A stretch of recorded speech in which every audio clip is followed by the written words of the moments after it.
Hello, magandang umaga, magandang tanghali, magandang gabi po. Ako po ulit si Deo Durano. Palambing naman po ng like, share, and subscribe to my YouTube channel, Deo Durano TV 2.0. So, pakinggan lang po natin muna itong pagkanta na paborito ng ating presidente na si BBM, mga kababayan.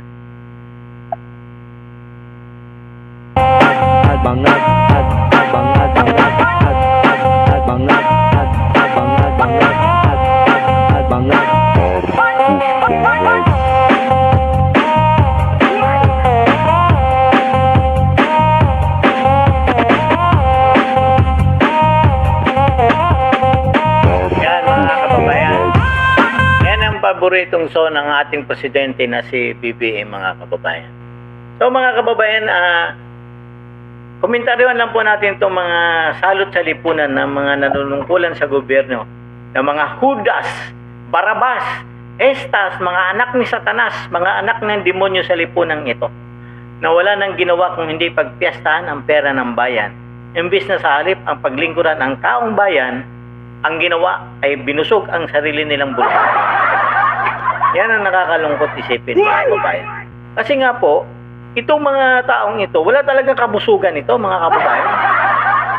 Kaya kailangan natin pasakitin ng kanilang mga balong-balunan, atay-atayan, pati kanilang mga ugat, pati mga batot nila hanggang sa pumutok ang kanilang mga ugat sa kanilang mga ulo at mabawasan ang mga salot sa lipunang ito ng walang ginawa kung hindi pagpiyastahan ang pera ng bayan, mga kababayan. Yan ang nakakalungkot lang isipin. Kung hindi, ang pinag-iisipan nila kung paano makurakot ang kaba ng bayan. Kasi nga po, alam naman natin na nagkaroon na po ng budget na naman deliberation. Binago na naman nila mga pangalan. Pero yun pa rin. Andoon pa rin ang mga issue ng flood control at ngayon may lalabas pa nila ang bagong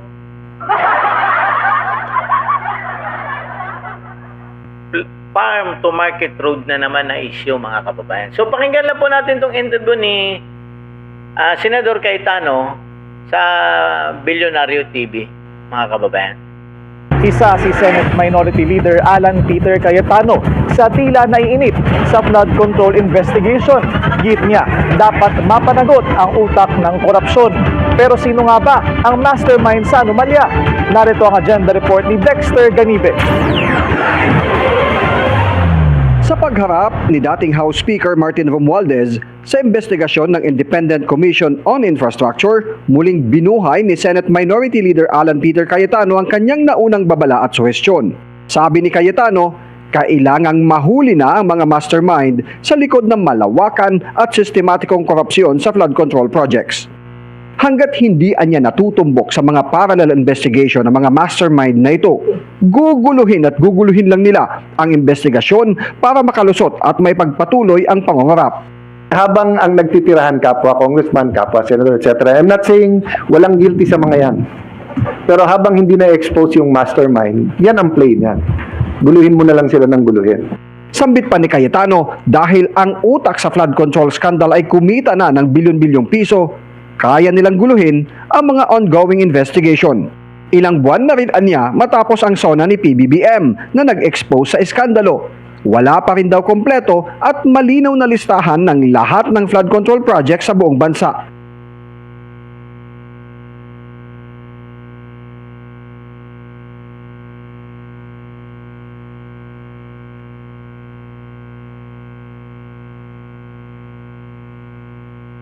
At tanging mga maliliit na individual pa lang niya ang tinitira ngayon. Dribble o yoyo lang ang kailangang gawin ng Yun, mga kababayan, tama po yan sinasabi ni Senador Cayetano, mga kababayan. Dinidribble lang po na nila. Bakit? Dinidribble nila yung pangyayari sa bayan natin, mga kababayan. Bakit? Kasi nga po, bilyon na po yung kinukuha nilang pera. Pinag-aaway-away na po nila yung mga tao. Yung kaya nilang gawing pag-awayin lahat, pag-aawayin nila. Kasi bakit?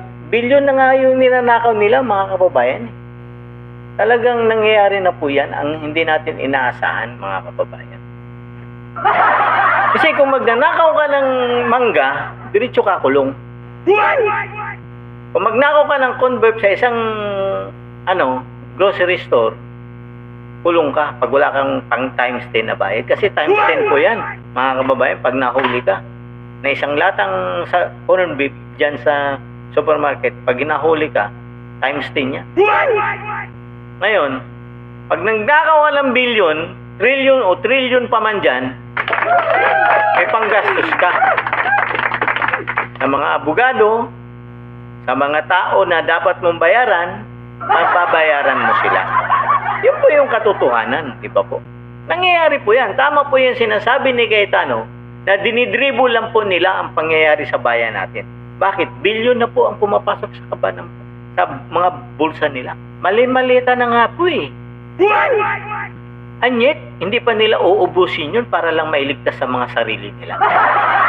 Kaya nila pinagla-away-away ngayon ang mga senador at kongreso para sa sarili nilang agenda. Yun po yung buong katotohanan. Kaya nga po, yung iba talaga dyan, hindi lang bilyon na ngayon, trilyon-trilyon na ang ninanakaw sa kaban ng bayan. Bakit? Gagamitin din nila para sa sarili nilang depensa yun, mga kababayan. Yun po ang nakakalungkot nating gawin. Kasi, hindi na po, kasi alam mo, doon nga ho kay Napolis eh. 100 bilyon lang yun. Pero nakulong siya. May nakulong bang senador? Diba? Absuelto pala ha. Nakakalakbo bang. Pero napatunayan naman na absuelto na hindi talaga kasama. Pero, si Napolis, siya ba talagang mastermind ng lahat ng ito? Yun ang nakakalungkot ng isipin. At itong yung flood control na ito, mga kababayan. 2023, 24, 25. Sa lahat ng presidente na umupo, kinuha lang ni BBM ng 3 taon. Ang ninakaw ng lahat ng presidenteng nakaupo nung nakaraang taon o dekada pa man, ninakaw lang nila ng 3 years, mga kababayan. Kaya ngayon, kaya nilang gumastos kahit sino pa man ang umarang sa kanila. Kaya nga kung napapansin nyo po, mga kababayan, lahat ng investigasyon, pag lumabas ang pangalan ni Romales, natitigilan ang lahat, mga kababayan. Pati sundalo, natitigilan. Bakit? Alam niyo naman pong may lumabas na video, nakausap nila Saldico at Romualdez, mga sundalo. Magkano ang pinamigay nila? Advance, 8 billion. May kasunod pa, 8 billion. A total of 16 billion, mga kababayan. Nasa tape yan. Lumalabas naman po yan. Nasa Facebook yan. Kalat na kalat po yan, mga kababayan. Paano sila? At ngayon, may plano pa ang gobyernong ito na maging state witness yung pinakamalaking buhaya dito sa ating bayan. Sino kaya ang ituturo niya? Ituturo niya si Saldico? Na mas mababa sa kanya? Parang kalukuhan naman yata yun, mga kababayan. Sa tingin mo kaya, kayang maglabas ni Saldico, magdagdag doon sa budget, mag-insert ng pera na bilyon-bilyon nang walang basbas niya? Sino ba ang Speaker of the House? Diba? Ikaw, Mr. Martin Romualdez. And yet, gusto mo pang maging state witness at sasabihin mo lahat ang buong katotohanan? Sino ituturo mo? Baka mga Duterte naman yan, mga sir. Kasi BBM, ay palakpakan tayo dyan. Sa tingin mo kaya, mangyayari yun, mga kababayan, na si BBM ang ituturo niya? I doubt it na matuturo niya si BBM. Kaya nga sila nagnakaw ng mga bilyon-bilyon, trilyon-trilyon na nga eh. Para may depensa din yung mga sarili. Kasi yung pera na yun, mga kababayan, kahit araw-araw gumagastos ka ng 1 milyon, hindi mo mauubos kagad. Baka wala ka na sa mundong ibabaw na ito, hindi pa ubos yung pera na yan, mga kababayan. Niluloko tayo ng bansang ito, ng mga nanunungkulan sa gobyernong ito, mga kababayan. Kasi nga po, yung ordinaryong tao na nag-snatch ng kwintas, nagnakaw ng cellphone, diretso kulungan yun. And yet, yung nagnakaw ng bilyon, trilyon na pera, magiging state witness pa.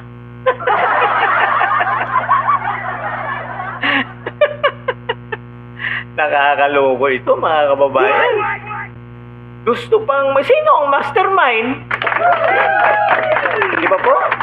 Sino ang magiging mastermind, mga kababayan? Si Saldico.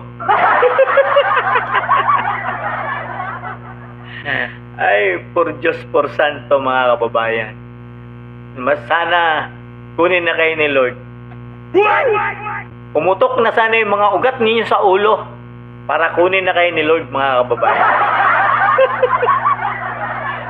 Sabi, harap-harapan na. Tapos yung media, tuwang-tuwa pa. Nang lumabas si Martin Romualdez, pinagkakaguluhan. Akala mo, piyesta, mayroong isang celebrity na dumating. Ang ngit, ang tuwang-tuwa sila, yung inaakusahan na pinakamalaking buhaya dito sa Pilipinas, ay tuwang-tuwa ang media nang lumabas. Palakpakan silang lahat. And yet, ito tayo ngayon. Gusto pang maging state witness ng pinakamalaking buhaya dito sa ating bayan. Sino ang mastermind, mga kababayan? Si Cayetano ba? Ang nagsasabi kung sino ang mastermind. Di ba po? Yan ang nakakalungkot ng isipin. Niluloko po tayo ng bayang ito, ng mga gobyernong nanunungkulan sa gobyerno natin, mga kababayan. Pilit po nilang ililigtas. Yung matandang nagnakaw ng mangga, kinulong. Yung sardinas, kinulong. Yung nagsablot ng kwintas, kinulong.